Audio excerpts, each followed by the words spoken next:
Welcome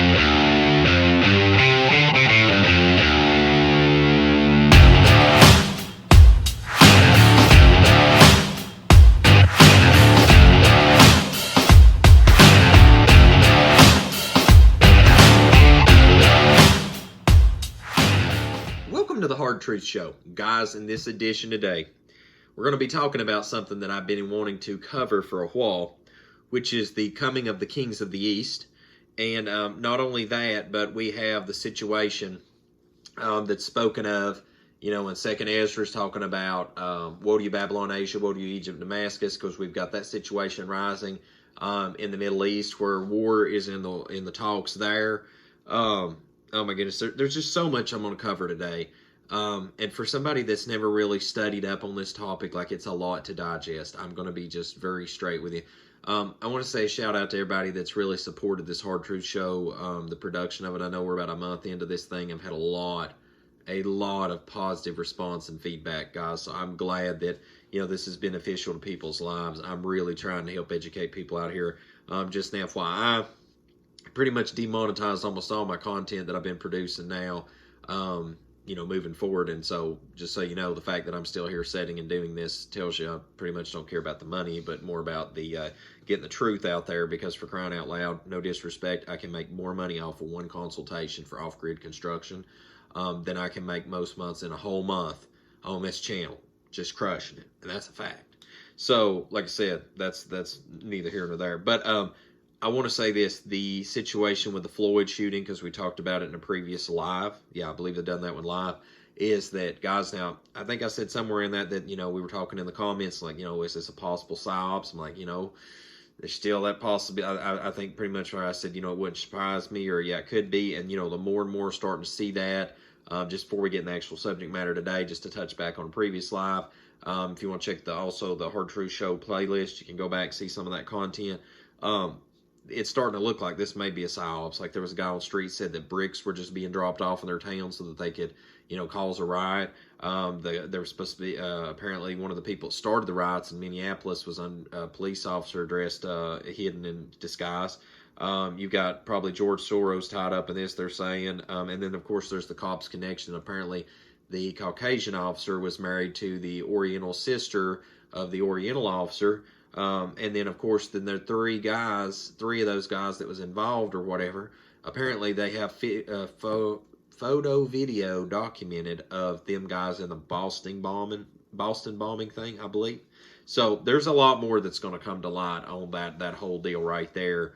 And my thing is, though, whether fake or real, still what happened to that man if he died. And I'm at the point now where I'm starting to question everything, but, because now they're saying they took the autopsy and he died of natural causes, which that ain't true. So, there's there's so much that's going to keep getting deeper and deeper and deeper and deeper. And, who knows? They seen Corona ain't working, or Rona 19. So now the next thing is, hey, let's start riots, race war, the whole 9 yards to get anything to get the New World Order out. And by the way, just one last thing before we get into the content of today. If you did not see in the last live video, the last video I done, that one was a pre-record. Sorry, guys. I'm trying to keep this straight. The pre-records and lives nowadays is that the New World Order UN website is up now too. So, this stuff is full-blown in the motion. All right. So with that said, I've covered the pre-notes that I wanted to cover. Now, when you hear talked about the kings of the East and that situation, you hear a lot of reference to the end days, and because that literally is the end days when we see the river Euphrates dried up, the kings of the East coming, all this stuff going on, it's game on for the last days. But there's something that most people never hear about. I mean, if you went and studied the Word for years, listen, I've studied the Word for decades now, and I'm about to be 35. I mean, I've studied from the time I was about 7 years old. I've been in the Word hardcore. At times, and then taking a break, and then jumped right back in it hardcore. And I'm telling you, guys, 2nd Ezra chapter 16 has so much incredible information for our time. And I want to read 2nd Ezra chapter 16 real quickly if you have never read this, okay? Because this is important information. It truly is important information, and I just want you to, I'm just going to read some excerpts of it, and then I want you to go and read the whole chapter for yourself because we have a lot to cover today. But the scripture talks about it, says in 2 Esdras chapter 16 says, "Woe be unto thee, Babylon and Asia. Woe be unto thee, Egypt and Syria. Gird up yourselves with cloths of sack and hair, while your children be sorry, for your destruction is at hand. A sword is sent upon you, and who may turn it back? A fire is sent among you, and who may quench it?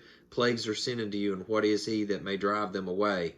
Now on down here, right here it says in the 14th verse, it says, "Behold," or I'm sorry, I'm gonna read from 12 forward. "The earth quaketh, and the foundations thereof, the sea arises up with waves from the deep, and the waves of it are troubled, and the fishes thereof also before Yahuwah and before the glory of his power. For strong is his right hand that bendeth the bow, his arrows that he shooteth are sharp, and shall not miss when they begin to be shot into the ends of the world." Because, of course, guys, for those that are woke, we live in a geostationary flat earth world under a firmament dome. And anyway, "Behold, the plagues are sent, and shall not return again until they come upon the earth."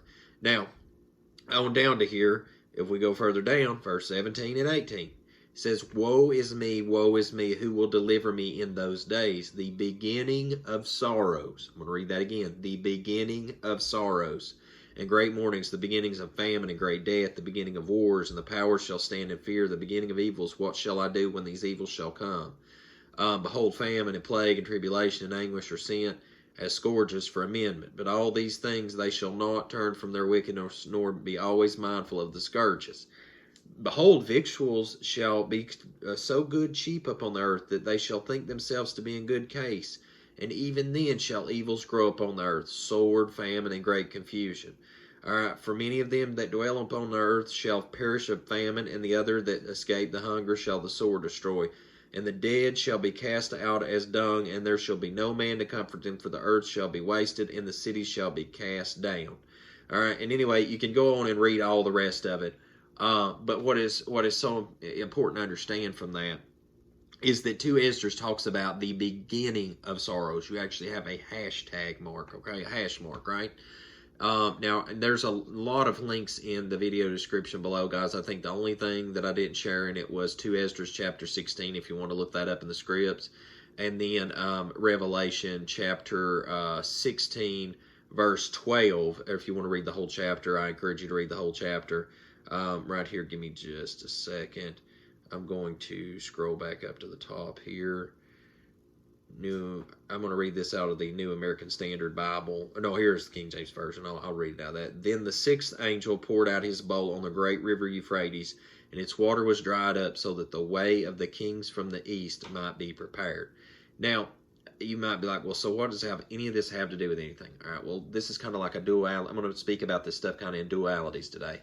One other thing is Isaiah, I believe it's chapter 17, the burden of Damascus. And Father, y'all forgive me if I've mistold you that, but just look up the burden of Damascus. Google it. I believe it's in Isaiah chapter 17. It says that, pretty much in context that Damascus will be a ruinous heap.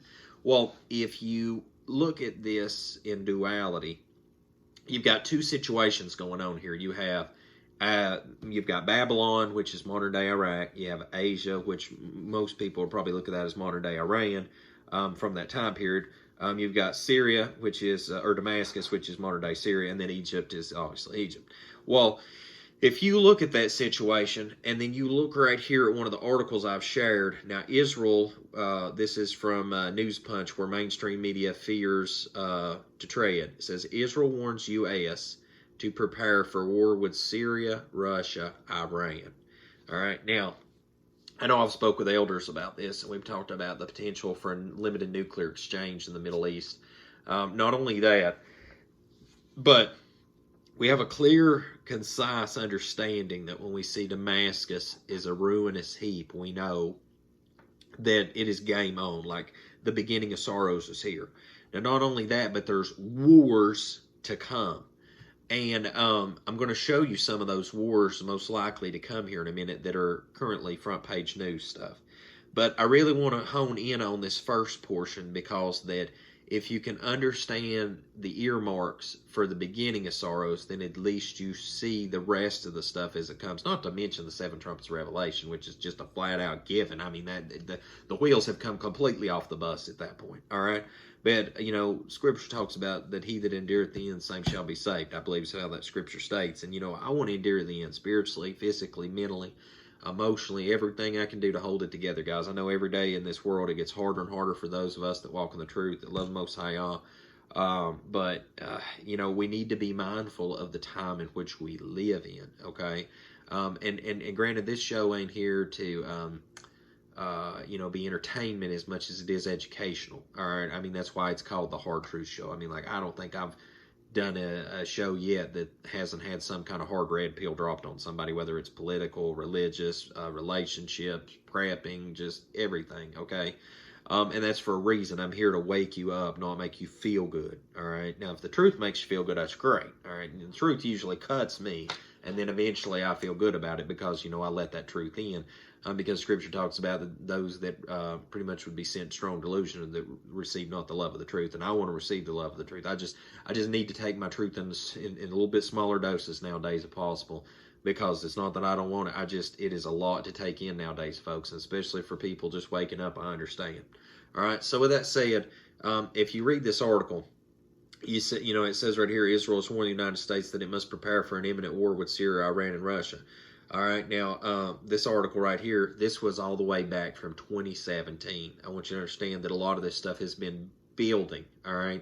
And if you look at the actions that is currently in motion all around, you've got to look at this like the game Risk, all right, is not only do you have this in motion, and this has been currently building, but once that we see, these nation states pretty much a wasteland and just pretty much destruction all around, right? And drama, and especially, like I said, the day we see Damascus, a ruinous heap, we know it's game on. Well, if we look at recent news, now, as like I said, this is, a foundation I'm trying to lay for you guys. This is building forward. Trump administration discussed conducting first U.S. nuclear tests in decades. See, guys, I know I say the word decade a lot on this show especially the past year, but I'm really trying to emphasize the time span on stuff like this. These are things that our elders are right there on the same level with us nowadays, saying they haven't seen this stuff in forever. All right, and so Trump administration's discussed whether to conduct the first U.S. nuclear test explosion since 1992. Now, keep in mind, I want to emphasize that Rocket Man, Rocket Boy, or whatever over there in North Korea, as everybody wants to refer to, is that I'm not supporting North Korea to do violence. All right, I'm just saying I find it interesting that they do they do tests over there and stuff. And the next thing you know, we're threatening for war. But here in America, it's all right that we do that. Now, I'm just saying, like, it's always. Seems to me it's do as thou say, not as I do. And so that's why, guys, as an American, as a person that lives here, do I love this country? I love its people. I would love to see us in unity. It's not going to happen. This world is not going to be in unity until Mashiach sits upon the throne and rules out of Jerusalem under the Most High. So, I mean, to me, it's a pipe dream. And honestly, to me, I see the Constitution is gone at this point, like no better than toilet paper. And I mean, no disrespect to the forefathers or anybody that was trying to give us a future, but I mean, this country's been on slow deterioration since the revolution, and that's just facts. That's another red pill that I don't want to take sometimes, but it is what it is. I mean, if somebody just flipped me $50,000 tomorrow, I'm not going to lie to you that moving to Fiji in the middle of nowhere seems very tempting. And I know you might say, well, okay, so you have your cargo container tiny house on the beach and you're in the middle of nowhere, but the trumpets might take you out, you may starve to death. And all this stuff is true, folks, but there's a limited amount of people that live on Fiji. There's a lot of people live here in America that's going to do terrible things to one another. And not to mention, if you think that America, out of all nations, America is not going to be judged. You are kidding yourself. This country is going to be laid waste, if not by the people of the U.S. or its enemies, multiple enemies, but it's going to be laid waste by the trumpets and the judgment of the Most High. You can take that one to the bank, my friend, and it is growing interest daily. Let me just tell you. So anyway, if you want to look at this, so here we have nuclear testing of nuclear weapons, all right? And I bring this up because if you think about this, now this can tie in both ways. The Kings of the East, which we haven't even really got into just yet. I'm 14 minutes in this video, so I'm presentation today, so I'm trying to get there, but I'm trying to build a case for this, all right? So, like I said, we had the New World Order's websites up and published now. We have, war warnings for the Middle East for years now. We have nuclear testing and starting to be talked about here recently.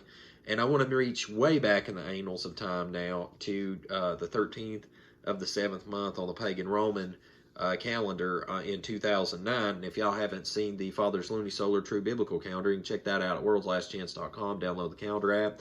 Because like I say on here, we do these shows M days, W days, and F days. But if you want to know the true biblical calendar format and the true scriptural Sabbath, I encourage you to check that out.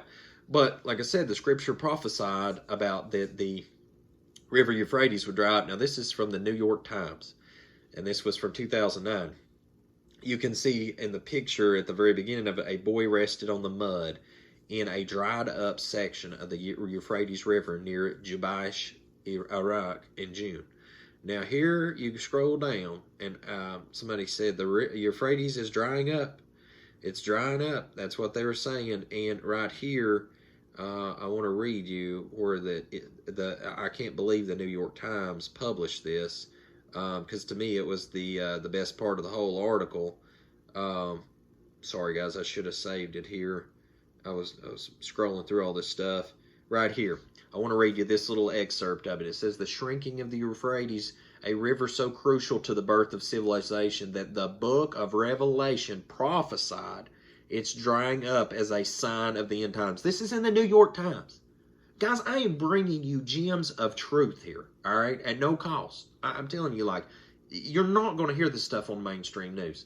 Has decimated farms along its banks, has left fishermen impoverished, and has depleted riverside towns as farmers flee to the cities looking for work. Now, please keep in mind, this was over a decade ago this was published. I'm trying to build you a case that this is not just something that happened overnight. This is a coming storm that has been brewing and building for a long time. So you got to understand that Scripture talks about the river Euphrates as a key end-time biblical event that before the kings of the East come, all right? And you see right there, it has already been in motion a long time. Now, not to mention that, I've also shared with you that the 2nd Ezra chapter 16 situation, that, pretty much right there we can see for certain the beginning of sorrows is whenever the Babylon, Egypt, Damascus, and Iran, when we see all this stuff, that they're laid waste, or especially, I just want to focus especially on Damascus and Syria, right? When we see it a ruinous heap and wasteland, we know that that's the beginning of sorrow. So we've got I'm trying to give you two witnesses here, how close we are, right, to the tip-off.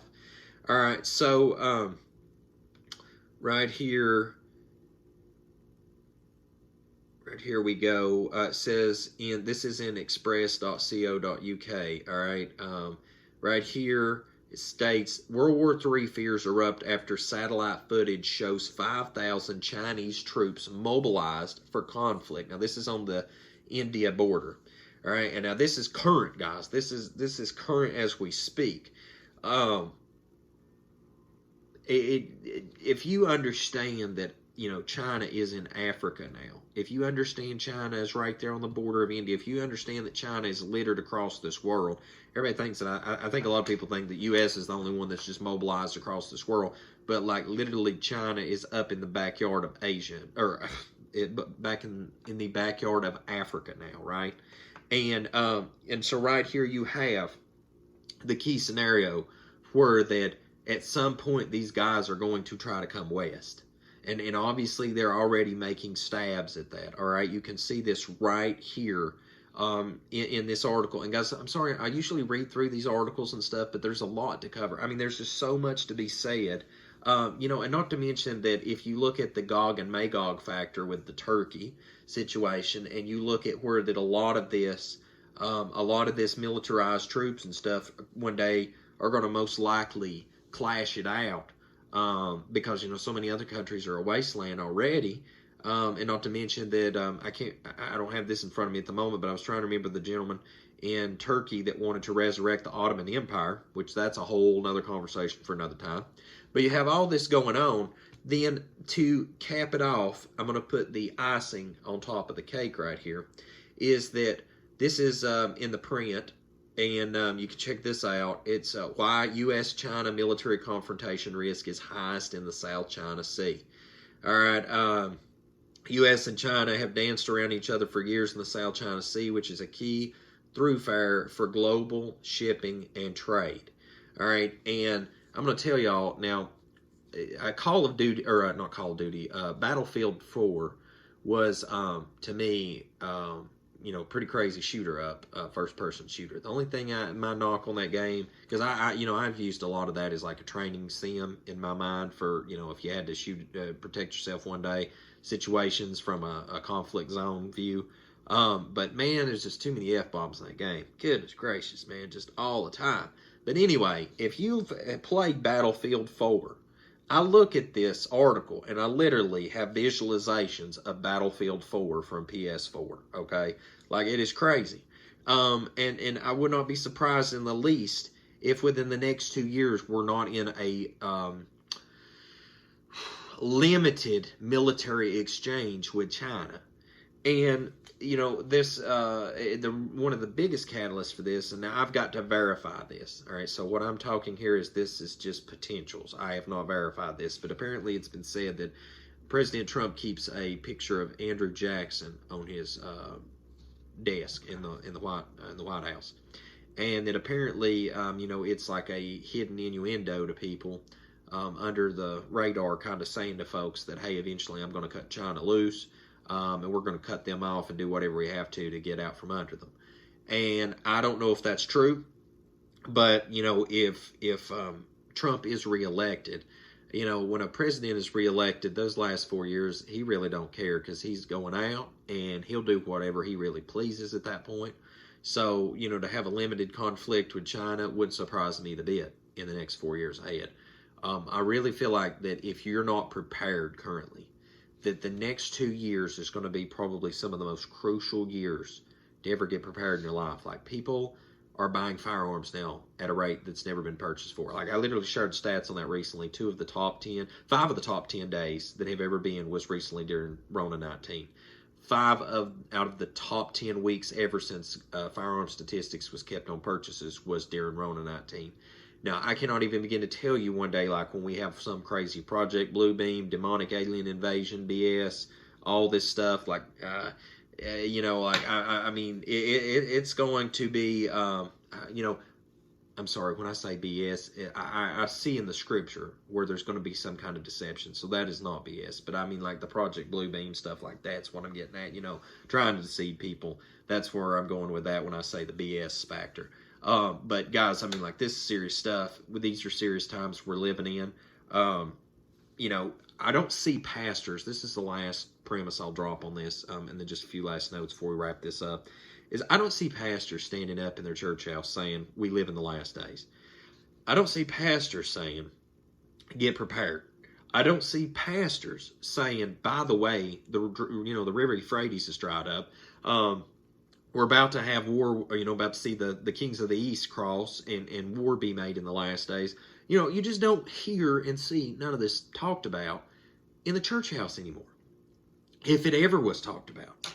And we are approaching a point where that we have got to think for ourselves. And I read it today. I want to read this real quickly to you. And I wished I'd had it pulled up sooner. But if you read in 2nd Baruch, I really encourage you to read 2nd Baruch, chapter 51 forward. And you only have to read like 51 up to about 53. It might be chapter 54, but hey, hold on. I want to read you to Baruch chapter 51 real quickly.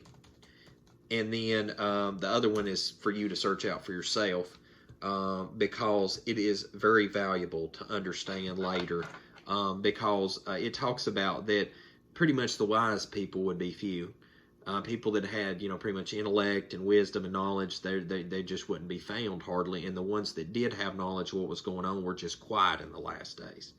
And pretty much summarizing. And that it's really, really deep stuff. And to add fuel to that fire, if you read right down here in 2 Baruch chapter 51, I was studying upon this earlier today, said, but those who have been saved by their works,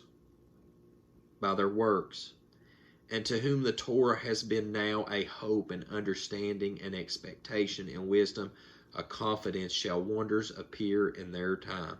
For they shall behold the world which is now invisible to them, and they shall behold the time which is now hidden from them, and time shall no longer age them.